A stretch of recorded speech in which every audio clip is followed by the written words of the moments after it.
আল্লাহ রাব্বুল আলামিন বলছেন, স্মরণ করো যখন আমি তোমাদের ফেরাউনের লোকদের গোলামি থেকে মুক্তি দিয়েছিলাম। তারা তোমাদের উপর ভীষণ অত্যাচার করত, তারা নিকৃষ্ট ধরনের শাস্তি দ্বারা তোমাদের যন্ত্রণা দিত।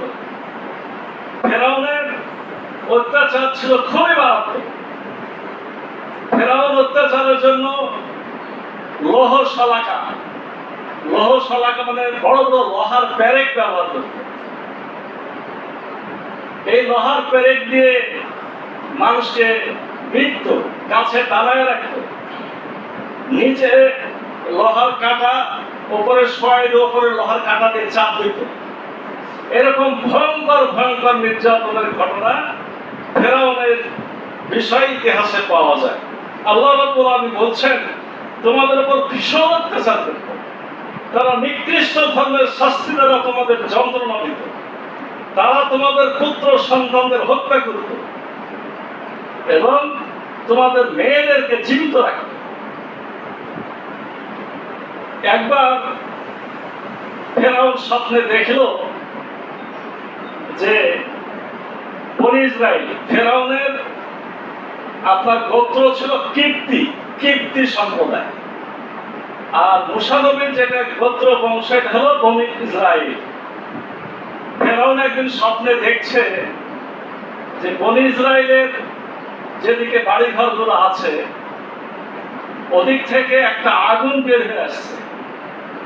আগুন বের হয়ে এসে ফেরাউনের যে কিপ্তি এই বংশের বাড়িঘর সব আগুনে পুড়ে গেছে, কিন্তু বনী ইসরাইলীদের কোন বাড়িঘর আগুনে পুড়ছে না। রাত্রিবেলায় ভয়ঙ্কর স্বপ্ন দেখে ঘুম ভেঙে গেল। সকালবেলায় সে গণকদেরকে ডাকলো, ডেকে জিজ্ঞাসা করলো যে এই স্বপ্নের অর্থ কি। গণকেরা উত্তর দিল যে খুব শীঘ্রই বনী ইসরাইলীদের মধ্যে এমন একটা সন্তান জন্মগ্রহণ করবে যে সন্তান আপনাকে, আপনার প্রাসাদকে, আমাদের জাতিকে ধ্বংস করবে। অর্থাৎ কে জন্ম নেবে? মানে মূসা নবী জন্ম নেবে। এই স্বপ্নের তাবির পাওয়ার পরে সে এই কাজটা প্রথম শুরু করেছিল যে এখন থেকে কোন বনী ইসরাইলের ঘরে কোন পুত্র সন্তান জন্ম হইতে আমরা দেব না। পাহারা দিয়ে রাখা হয়েছিল 3 শ্রেণীর পাহারাদার, মানে যারা দায়ের কাজ করতো তারাকেও পাহারাদার বানাইছে, সৈন্যবাহিনী পাহারা দিয়েছে, আবার গোয়েন্দা বাহিনীকে পাহারা দিয়েছে। আল্লাহ রাব্বুল আলামিন যদি চান কাউকে দুনিয়াতে আনবেন, মানুষের পাহারা আল্লাহকে কি আপনারা আল্লাহর কোন বিষয়কে কি পাহারা দিয়ে ধরতে পারবে? এটা সম্ভব না। এইভাবে একবার সে পুত্র সন্তানদেরকে হত্যা করেছে, মেয়েদেরকে বাঁচায় রেখেছে। আবার যখন মূসা নবী বড় হয়েছে, ইসলামের দাওয়াত নিয়ে এসেছে, তখন আবার পুরুষদেরকে হত্যা করা শুরু করেছে, মেয়েদেরকে বাঁচিয়ে রেখেছে। পুরুষদেরকে কেন বারবার হত্যা করে? যাতে বনী ইসরাইলীদের যোদ্ধা কমে যায়, শক্তি কমে যায়। তখন তো মেরেছিল সে নিজে বাঁচার জন্য, পরবর্তীতে পুরুষদেরকে ধ্বংস করেছে যাতে কিছু কিছু আবার বাঁচায় রাখতো। কেন রাখতো? তাদের কাজের লোক দরকার। আর বিশেষ করে মহিলারা যেহেতু কোন সময় যুদ্ধ করতে পারবে না, এজন্য তাদেরকে সে বাঁচায় রাখতো। আল্লাহ রাব্বুল আলামিন বলছেন, তারা তোমাদের পুত্র সন্তানদের হত্যা করত এবং তোমাদের মেয়েদেরকে জীবিত রেখে দিত। তোমাদের মালিকের পক্ষ থেকে এতে তোমাদের জন্য বড় একটা পরীক্ষা নিহিত ছিল। এটাও ছিল একটা পরীক্ষা। আমরা গত জমায় আলোচনা করেছি ইসলামের পরীক্ষা অনিবার্য। এটা ছিল বনী ইসরাইলীদের কি একটা পরীক্ষা। আল্লাহ রাব্বুল আলামিন বলছেন, স্মরণ করো সেই সময়ের কথা যখন আমরা সাগর চিরে তোমাদের জন্য পথ করে দিয়েছিলাম, তারপর তার মধ্য দিয়ে তোমাদের নির্বিঘ্নে পার করে দিয়েছিলাম। আবার সেখানে তোমাদের চোখের সামনে ফেরাউনের দলকে সাগরে ডুবিয়ে দিয়েছিলাম। রব্বুল আলামিন স্মরণ করতে বলছেন।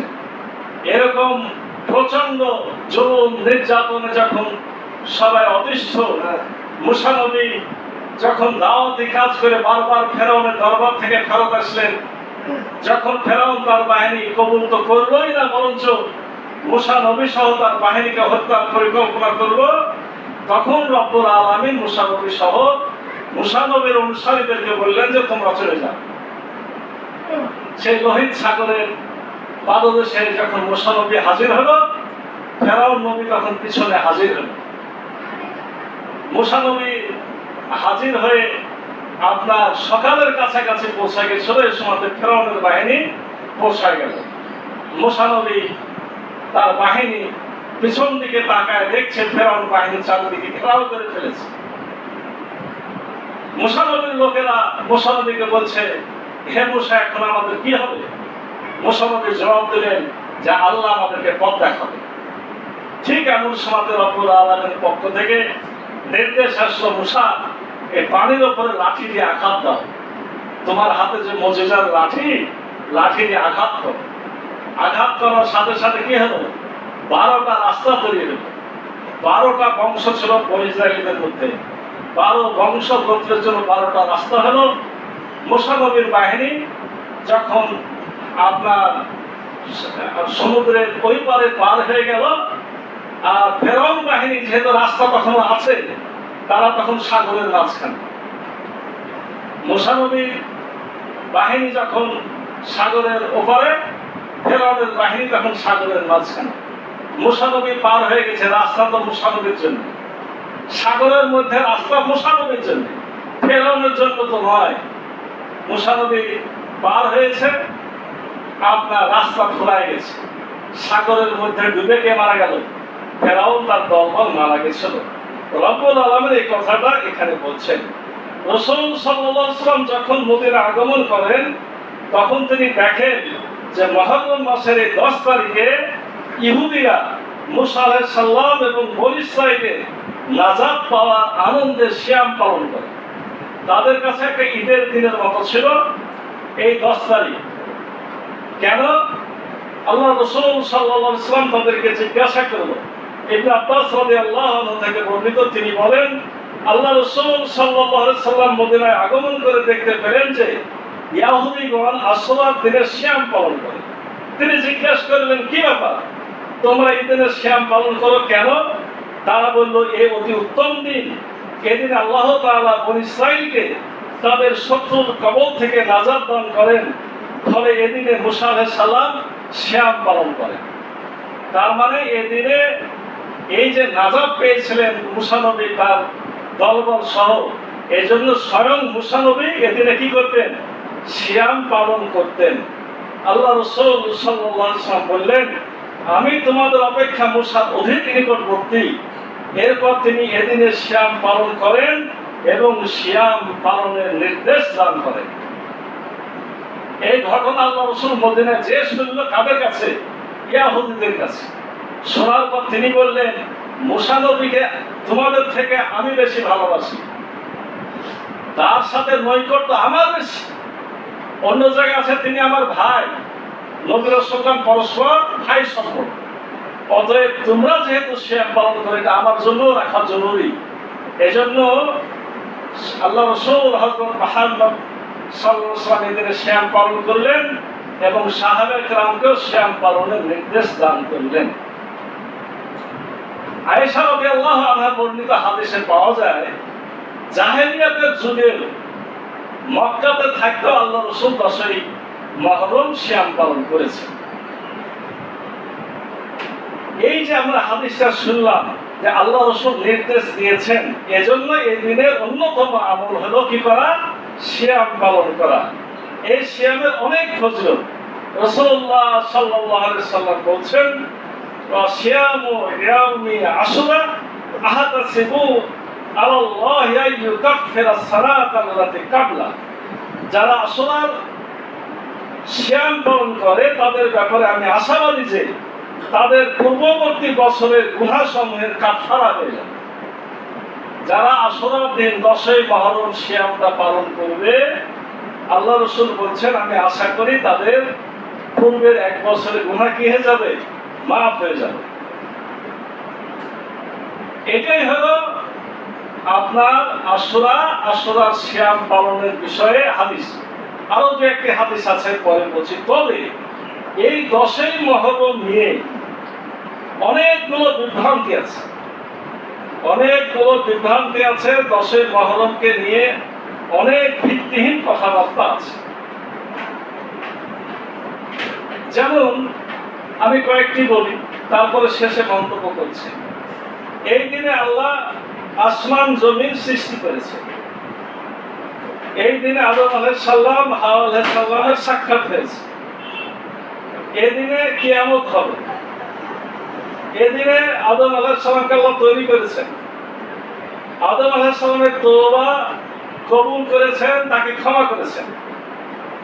দীর্ঘদিন পানিতে ভাসার পর নূহ নবীর নৌকা জুদি পাহাড়ে থেমেছে। এই দিনে ইব্রাহিম আলাইহিস সালামের জন্ম হয়েছে।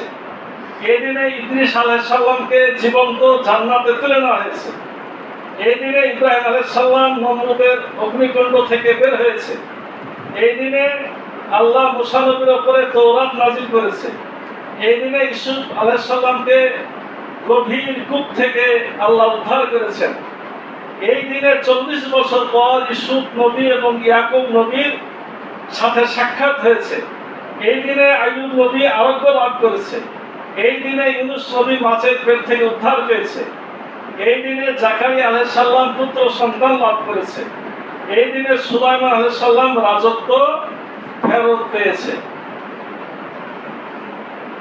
এই যে কথাগুলো, তার মধ্যে একটা কথা শুধু খেয়াল করেন, যে এই দিনে কিয়ামত হবে। কিয়ামত কখন হবে এটা আল্লাহ ছাড়া কেউ জানে? আল্লাহ ছাড়া কেউ জানে না। এই দিনে কিয়ামত হবে, এই বিশ্বাস করাটা ঈমানের সাথে সাংঘর্ষিক। কেন? আল্লাহ রাব্বুল আলামিন সূরা তাহা ৫ নম্বর আয়াতে বলছেন, ইন্না সাআতা আয়াতুন আকাদু আকফিহা লিতুজা কুল্লু নাফসিন বিমা তাশা। কিয়ামত অবশ্যই আসবে। আমি এক সুনির্দিষ্ট সময় পর্যন্ত তা গোপন রাখতে চাই, যাতে করে প্রতিটি ব্যক্তিকে কিয়ামতের দিন নিজ কর্ম অনুযায়ী প্রতিদান দেওয়া যায়। আল্লাহ বলছেন যে কিয়ামতটাকে আমি গোপন রেখেছি। একটা নির্ধারিত সময় পর্যন্ত গোপনই থাকবে। তারপরে যেদিন কিয়ামত শুরু হবে সেদিন সবাই জানবে। কেন? আমি যদি বলি যে কালকে কিয়ামত, তাহলে তো মানুষের আজকের অবস্থাটা অন্যরকম হয়ে যাবে। কিয়ামত কথা আসবে হঠাৎ করে। কিয়ামতের শব্দটা হঠাৎ করে আসা। কিয়ামত হঠাৎ করে আসবে, আল্লাহ গোপন রাখবেন। অতএব এই বিষয়কে সুনির্দিষ্ট দিন, তারিখ, বছর যদি বলে, এটা কি হলো? আল্লাহর গোপন থাকলো? আল্লাহর গোপন থাকলো না। এ জাতীয় অনেকগুলো ভ্রান্ত ধারণা বিশ্বাস রয়েছে। এই যে যতগুলো বিষয় আমি বললাম, এগুলা কোনোটাই সহিহ হাদিস বা কোরআন দ্বারা প্রমাণিত নয়। প্রমাণিত কোনটা? প্রমাণিত একটাই, সেটা হলো হযরত মূসা আলাইহিস সালামের ঘটনা।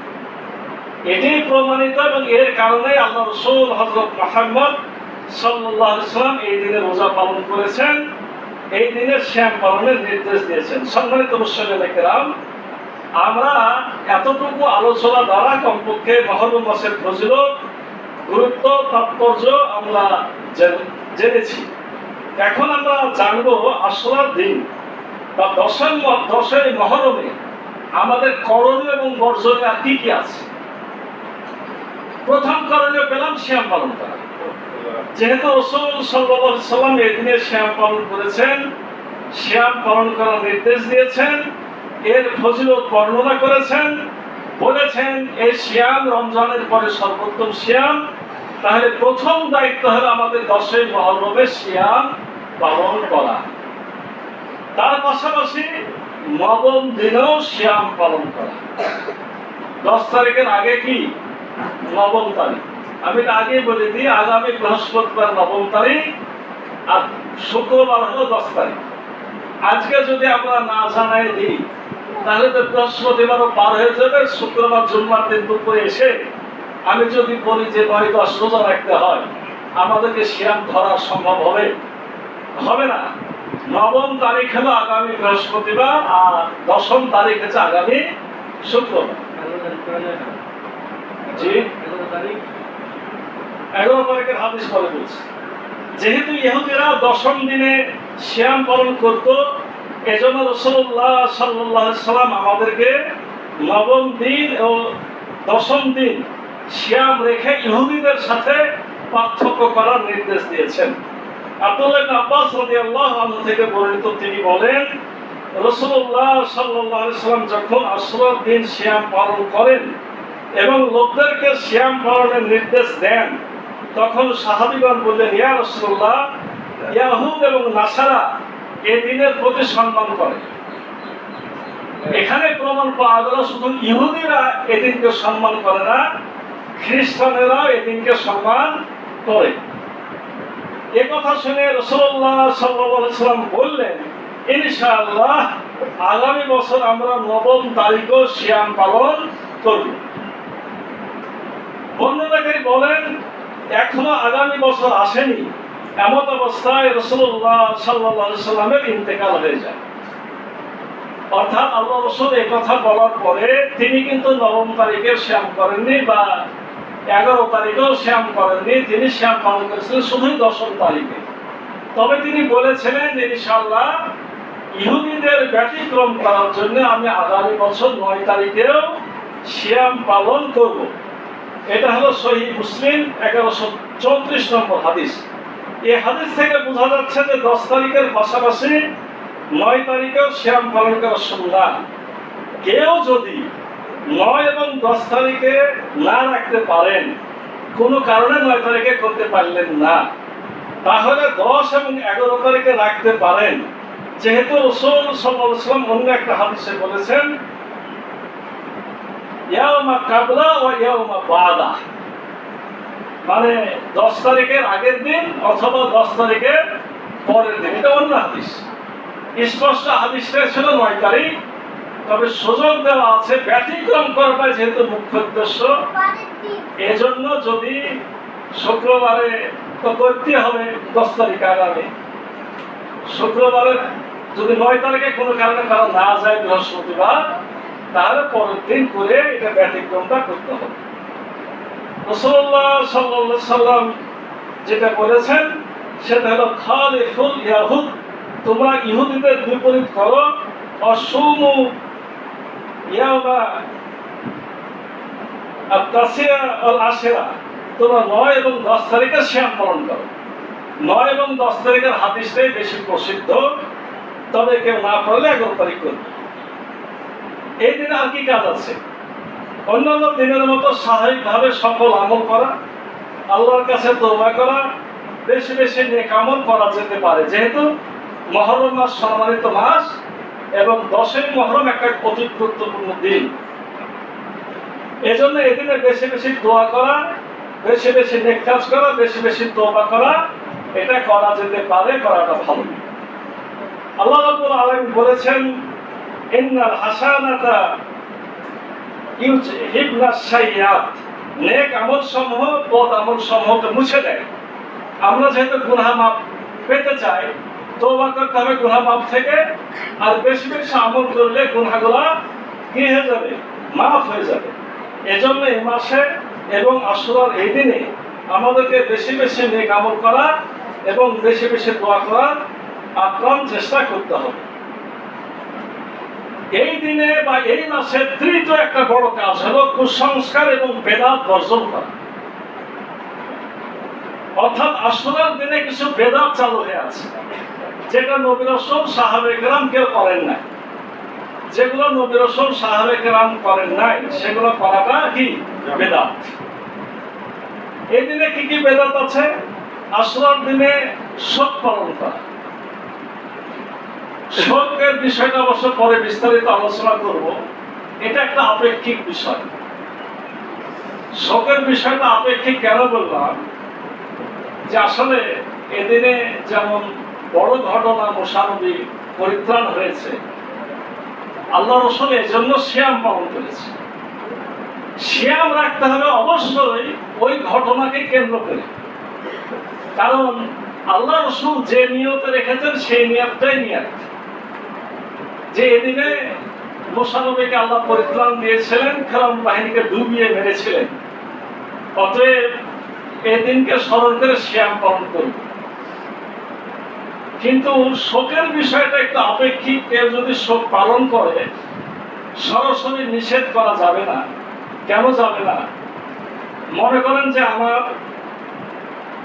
আজকের দিনে আমার সন্তান মারা গেছে, আজকের দিনে আমার ভাইয়ের মেয়ের বিয়ে হয়েছে, আজকের দিনে আমার এক বন্ধু চাকরি পেয়েছে। তাহলে ভাইয়ের মেয়ের বিয়ে হয়েছে, বন্ধুর চাকরি হয়েছে, আনন্দের বিষয়। এই আনন্দ তো বাদ যাচ্ছে না। কিন্তু ছেলে যেহেতু মারা গেছে, আমার এত ঈদের দিনে যদি আমার ছেলে মারা যায়, ঈদের দিনে তো আমি ঈদের মাঠে যাবোই, আনন্দ করবোই। কিন্তু আমার ভিতরে যদি চিনচিন করে আমার ছেলের জন্য কষ্ট হয়, এটাকে নিষিদ্ধ হবে? এটা নিষিদ্ধ হবে না। এই বিষয়ে আমি বিস্তারিত আলোচনা ইনশাআল্লাহ পরে করব। তবে এই যে আপনার মাতম করে এই আপনার এই যে শিয়াপন্থী লোকেরা মাতম করে, আমাদের দেশের অনেক মানুষ মাতম করে, তাজিয়া মিছিল করে, গায়ের শরীরে রক্ত বের করে, বুক চাপড়ায় থাপড়ায়, এগুলা কিন্তু বেদাতিয়া। এই কাজগুলো করা যাবে না, কোনো মতেই না। আমার ছেলে মারা গেল, মাতম করতে গিয়ে আল্লাহ রাসূল সাল্লাল্লাহু আলাইহি ওয়াসাল্লাম কি করেছেন? নিষেধ করেছেন। শোক এক জিনিস, আর শোক উপলক্ষে অনুষ্ঠান পালন করাটা কিন্তু আরেক জিনিস। স্বয়ং আল্লাহ রাসূলের সন্তান মারা গেছেন, আল্লাহ রাসূলের চোখ দিয়ে পানি ঝরছে। সাহাবা কেরাম বলছেন, ইয়া রাসূলুল্লাহ, আপনি বলেছেন না যে এই কেউ মারা গেলে এরকম কান্নাকাটি করতে হয় না? তো আল্লাহ রাসূল বললেন যে এটা হলো রহম। মানে আমি চিৎকার দিয়ে কাঁদছি না, বুকও চাপতাছি না, চুলও ছিঁড়ছি না, এটা আমার চোখ দিয়ে পানি এমনিতেই বের হয়ে যাচ্ছে, এটা নিষিদ্ধ নয়। এমনি ভাবে আশুরার দিনে ভালো খাবার খাওয়া, কে আবার ভাবলো যে এই দিনে একটু ঈদের মতো করবে, ইহুদের ঈদের মতো করেছে, আমার জন্য ঈদের মতো করতে অনুমতি নাই। আল্লাহ রাসূল করেন, আল্লাহ রাসূল সিয়াম পালন করেছে। কেউ যদি মনে করে এদিনে ভালো খাবার খেলে সারা বছর ভালো খাবার খাওয়া যাবে, পাওয়া যাবে, এটাও কি হয়ে যাবে? কুসংস্কার হবে, বেদাত হবে। এই ধরনের কাজ থেকে আমাদের দূরে থাকতে হবে। এই সমস্ত কাজগুলো হচ্ছে জাহিলি কাজ। আল্লাহ রাসূল হযরত মুহাম্মদ সাল্লাল্লাহু আলাইহি ওয়াসাল্লাম বলছেন, ইবনে মাসউদ রাদিয়াল্লাহু আনহু থেকে বর্ণিত, যে ব্যক্তি শোকার্ত হয়ে গাল চাপড়ায়, বুকের জামা ছিঁড়ে ফেলে এবং জাহিলি যুগের রীতি অনুযায়ী বিলাপ করে, তারা আমাদের দলভুক্ত নয়। তাহলে আমি যতই দুঃখে কষ্টে পড়ি না কেন, এই শোকে কাতর হয়ে গাল চাপড়ানো, বুকের জামা ছেঁড়া এবং সুর ধরে কান্না করা, বিলাপ করা, মানে বিভিন্ন ছন্দ করে করে বিলাপ করা, যারা এগুলো করবে তারা আমাদের দলভুক্তই নয়। অতএব এই কাজগুলো করা যাবে না। তাহলে আমরা কি কি পেলাম? কি কি কাজ থেকে বিরত থাকতে হবে? মাতম করা, তাজিয়া মিছিল করা, শোক মিছিল বের করা, শরীরের বিভিন্ন জায়গায় আঘাত করা, আলোকসজ্জা করা, খাবার বিতরণ করা, সুরমা লাগানো, গোসল করা, এরকম কোন আমল এই দিনের ব্যাপারে সুন্নাত তরিকাতে চালু নাই, রাসূলুল্লাহ বলেন নাই। আমল একটাই, আপনি করবেন কি? সিয়াম পালন করবেন, দোয়া ইস্তিগফার করবেন, সালাত করবেন, দোয়া করবেন, এর বাইরে আর কিছু না। আশুরার দিনকে কেন্দ্র করে যাতে কুসংস্কার বেদাত থেকে বিরত থাকা মুসলমানদের কর্তব্য। অতএব আশুরার দিন আমাদেরকে স্মরণ করিয়ে দেয় কিভাবে একজন আদর্শ মুসলমান হতে হবে, কিভাবে আল্লাহ অনুগ্রহের কৃতজ্ঞতা আদায় করতে হবে, আত্মশুদ্ধি করতে হবে, ধৈর্য ধারণ করতে হবে এবং তাকওয়া ভিত্তিক জীবন গঠন করতে হবে। এই শিক্ষাগুলো আশুরার দিন থেকে আমাদের নিতে হবে। এখন আসুন যে বিষয়টি বলতে চাচ্ছিলাম, এই আশুরার দিনে আরো একটি তাৎপর্যপূর্ণ ঘটনা ঘটে গেছে। সেটা কবে? আল্লাহ রাসূল সাল্লাল্লাহু আলাইহি ওয়াসাল্লাম দুনিয়া থেকে বিদায় নেওয়া 50 বছর পরে। তো ইসলাম তো পরিপূর্ণ হয়ে গেছে রাসূলুল্লাহ বেঁচে থাকতে। ইসলাম যেহেতু পরিপূর্ণ হয়ে গেছে বেঁচে থাকতে, সিয়ামটা রাসূলুল্লাহ যেভাবে পালন করেছেন সেটাই, কিন্তু 50 বছর পরে যে ঘটনা ঘটেছে সেটা হলো আল্লাহ রাসূল সাল্লাল্লাহু আলাইহি ওয়াসাল্লামের দৌহিত্র হুসাইন রাদিয়াল্লাহু আনহু 61 হিজরির 10ই মুহররম কারবালার প্রান্তরে শাহাদাত বরণ করেন। ইন্না লিল্লাহি ওয়া ইন্না ইলাইহি রাজিউন। হুসাইন রাদিয়াল্লাহু আনহুর জীবনী একটি জীবন্ত পাঠশালা, যেখানে আমাদের জন্য অনেক কিছু শিক্ষণীয় আছে। আমরা হুসাইন রাদিয়াল্লাহু আনহুর জীবনী আলোচনা করতে পারবো, তার এই যে জীবন উৎসর্গের ঘটনা এটা আমরা বলতে পারবো, এখান থেকে শিক্ষা নিতে পারবো। এটা যে কোনো দিন, শুধু 10ই মুহররম বিষয়টা এরকম নয়। হুসাইন রাদিয়াল্লাহু আনহুর জীবনে কি কি শিক্ষণীয় বিষয় আছে, অন্যায়ের বিরুদ্ধে কিভাবে প্রতিবাদ করতে হয় সেটা তিনি শিক্ষা দিয়েছেন। ন্যায়ের পক্ষে কিভাবে ধৈর্য দৃঢ়তার পরিচয় দেওয়া যায় সে শিক্ষাও তার জীবনীতে আমরা পাই। ইসলামের পথে পরীক্ষা দেওয়ার একটি জীবন্ত নমুনা আমরা কোথায় পাই? আমরা হুসাইন রাদিয়াল্লাহু আনহুর জীবনে পাই। এবং এই হুসাইন রাদিয়াল্লাহু আনহুর এই আত্মত্যাগের যে গুরুত্বপূর্ণ শিক্ষা, সে শিক্ষাটা হচ্ছে আল্লাহ রাসূল সাল্লাল্লাহু আলাইহি ওয়াসাল্লামের হাদিস, আবু দাউদ শরীফের 4344 নম্বর হাদিস। আল্লাহ রাসূল হযরত মুহাম্মদ সাল্লাল্লাহু আলাইহি ওয়াসাল্লাম বলছেন, সর্বোত্তম জিহাদ হলো অত্যাচারী বাদশার সামনে সত্য কথা বলা। জালেম শাসন যদি চলে আসে, জুলুম যদি শুরু করে, জাতির উপরে দুঃখ কষ্ট বিপদ ফাসাদ সে চাপায় দেয়, তখন তার সামনে যে সত্য কথাটা বলা হলো সর্বোত্তম জিহাদ। এই শিক্ষাটা দিয়েছেন কে? ইমাম হুসাইন রাদিয়াল্লাহু আনহু ইয়াজিদের বিরুদ্ধে কথা বলে। এই শিক্ষাটাই আমরা পাই হুসাইন রাদিয়াল্লাহু আনহু থেকে। তবে কারবালার এই মর্মান্তিক ঘটনার সাথে আমি আরো একবার বলছি, সিয়ামের কোনো সম্পর্ক নাই। আসুন, শিয়া সম্প্রদায় আপনার ইমাম হুসাইন রাদিয়াল্লাহু আনহুকে নিয়ে যে সমস্ত বাড়াবাড়ি কাজগুলো করেছে, এই বিষয়ে আহলে সুন্নাত ওয়াল জামাত আকীদাগত এবং আমলগত কোনো সম্পর্ক নাই। তবে এই শিয়াদের বিরোধিতা করতে চাই। এখন আমি মনে করছি যে আমি শিয়াদের বিরোধিতা করছি, তাহলে ওরা কান্নাকাটি করছে, আমি একটু আনন্দ ফুর্তি করি। এই বাড়াবাড়ি করাটা সম্পূর্ণ নিষেধ। শিয়াদের বিরোধিতা করতে যে আমরা আহলে বায়াত, আহলে বায়াত কাকে বলা হয়? নবী রাসূলের পরিবারকে আহলে বায়াত বলা হয়। আহলে বায়াতের কিন্তু এক স্পেশাল সম্মান মর্যাদা আছে। আহলে বায়াতের উপরে এইভাবে নির্মম নির্যাতন হলো, আর আমি সেদিন আনন্দ ফুর্তি করব, তাহলে কি বলতে হবে? আমি আহলে বায়াতের আপনার বিরোধী হয়ে গেলাম। যারা আহলে বায়াতের প্রতি বিদ্বেষ পোষণকারী তাদেরকে বলা হয় যে নাসিবি। যারা হুসাইন রাদিয়াল্লাহু আনহু এবং রাসূল সাল্লাল্লাহু আলাইহি ওয়াসাল্লামের আহলে বায়াতের প্রতি চরম পক্ষপাতদুষ্ট বিদ্বেষ পোষণ করে। আবার এদের মধ্যে এমন অজ্ঞ লোক আছে যারা একটা ভুলের প্রতিবাদে আরো একটা ভুল করে। শিয়ারা ভুল করছে বলে ওই ভুলের প্রতিবাদ করতে যে আমি একটা ভুল করব, এটা করার কোনো প্রয়োজন নাই।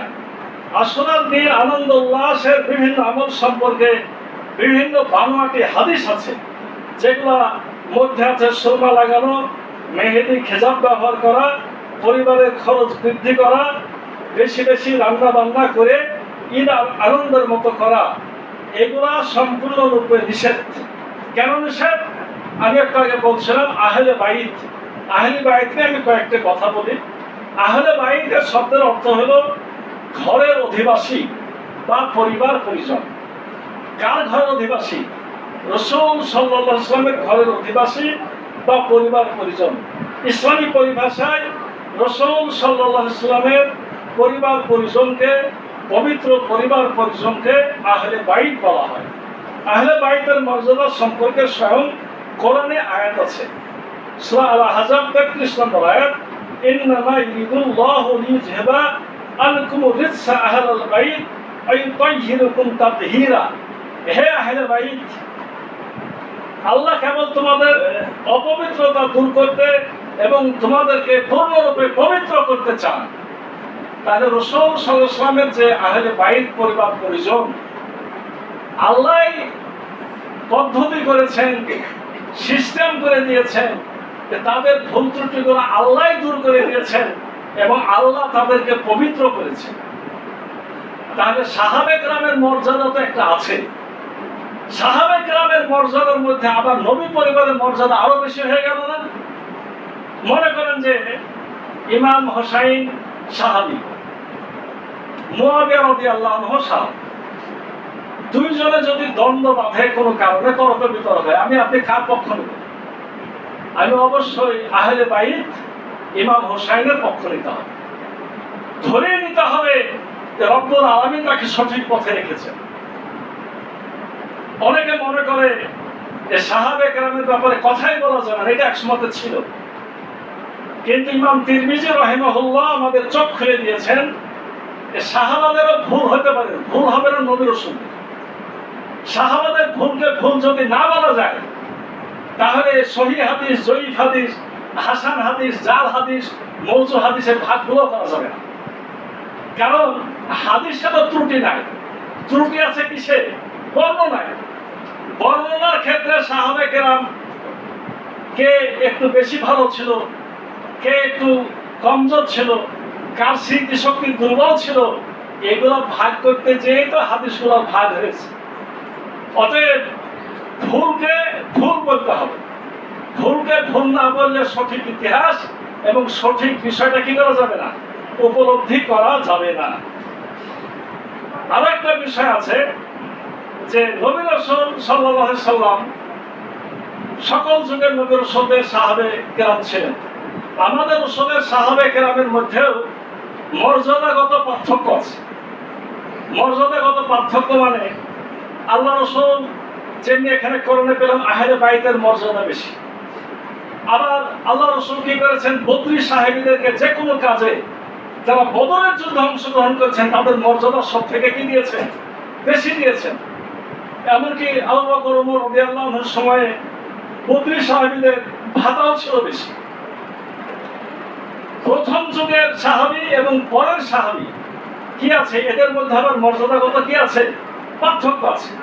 যেমন মুআবিয়া রাদিয়াল্লাহু আনহু ইসলাম গ্রহণ করেছেন মক্কা বিজয়ের পরে। মক্কা বিজয়ের পরে রাসূলুল্লাহ কয় বছর বেঁচে ছিলেন? 2 বছর থেকে 2.5 বছর। মুআবিয়া রাদিয়াল্লাহু আনহু মনে করেন যে 2.5 বছর আল্লাহ রাসূলকে পেয়েছেন। আর ইমাম হোসেন কতদিন পেয়েছেন? জন্মগ্রহণের পর থেকেই আল্লাহ রাসূল সাল্লাল্লাহু আলাইহি ওয়াসাল্লামকে পেয়েছেন।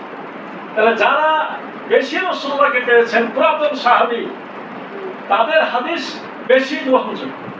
আবু বকর ওমর ওসমান রাদিয়াল্লাহু আনহু যদি একটা হাদিস বলেন, সেটা আগে গ্রহণ করব না পরবর্তীকালে আবু সুফিয়ান, মুআবিয়া রাদিয়াল্লাহু আনহু বলেছেন যদি সংঘর্ষ বাধে আমাকে পুরাতন সাহাবীদের কথাটাই গ্রহণ করতে হবে। এজন্য আমি বাধ্য হয়ে আহলে বাইতের বিষয়ে কোরআনের আয়াতটা বলেছি। সেই সাথে আহলে বাইতকে যে ভালোবাসতে হবে এই বিষয়ে রাসূলুল্লাহ সাল্লাল্লাহু আলাইহি ওয়াসাল্লাম হাদিসে বলছেন, উযাক্কিরকুমুল্লাহু ফি আহলিল বাইতি, আমি তোমাদেরকে আমার আহলে বাইতের ব্যাপারে আল্লাহকে স্মরণ করিয়ে দিচ্ছি, অর্থাৎ তাদের হক তোমরা অবশ্যই আদায় করবে।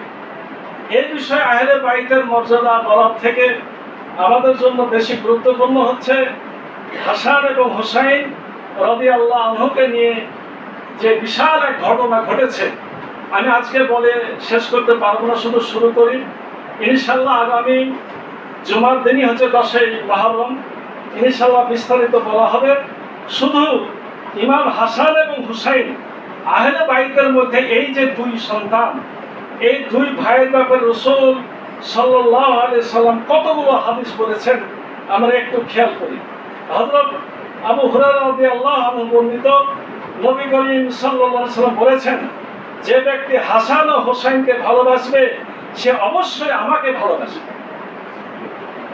হাসান হুসাইনকে ভালোবাসা মানে রাসূলকেই ভালোবাসা। আর যে তাদের প্রতি দুশমনী রাখবে সে অবশ্যই আমার প্রতি দুশমনী রাখে। ইবনে মাজাহ। হযরত যায়েদ ইবনে আরকাম রাদিয়াল্লাহু আনহু বলেন, নবী করিম সাল্লাল্লাহু আলাইহি সাল্লাম হযরত আলী, হযরত ফাতেমা, হযরত হাসান ও হযরত হুসাইন রাদিয়াল্লাহু আনহুকে লক্ষ্য করে বলেন, আমি শান্তিকামী হব তার প্রতি যার প্রতি তোমরা আপোষকামী হও। মানে এই চারজন মানুষ, হাসান, হোসাইন, আলী এবং ফাতিমা, তারা যাদের সাথে আপোষকামী, তাদের ব্যাপারে আল্লাহ রাসূল সাল্লাল্লাহু আলাইহি ওয়াসাল্লামও শান্তিকামী বা আপোষকামী।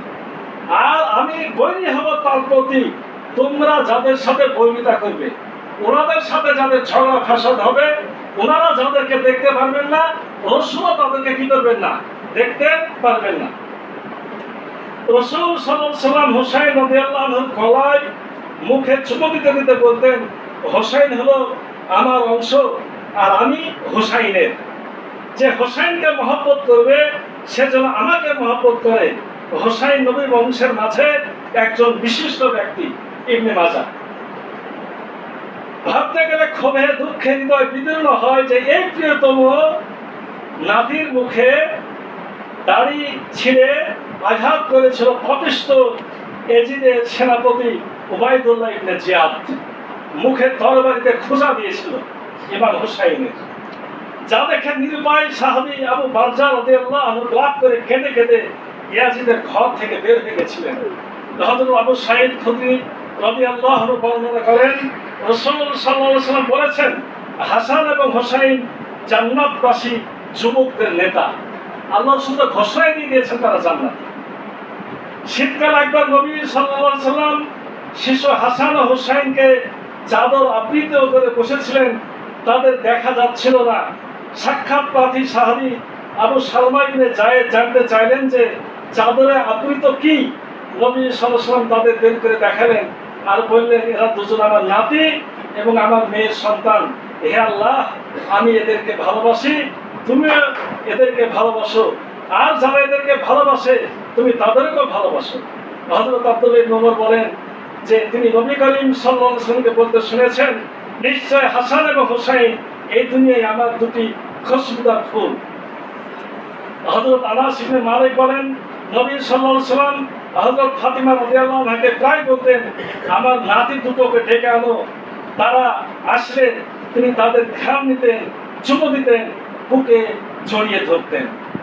এই মোটামুটি আমরা আজকে শুধু হাসান হোসাইনের গুরুত্ব মর্যাদা, এমনকি তাদেরকে নিয়ে পিঠে করে রাসূলুল্লাহ ঘোড়া সেজে ঘুরেছেন, তাদের না দেখলে রাসূলুল্লাহ অতিষ্ঠ হয়ে যেতেন, এই বিষয়গুলো আমরা জানি।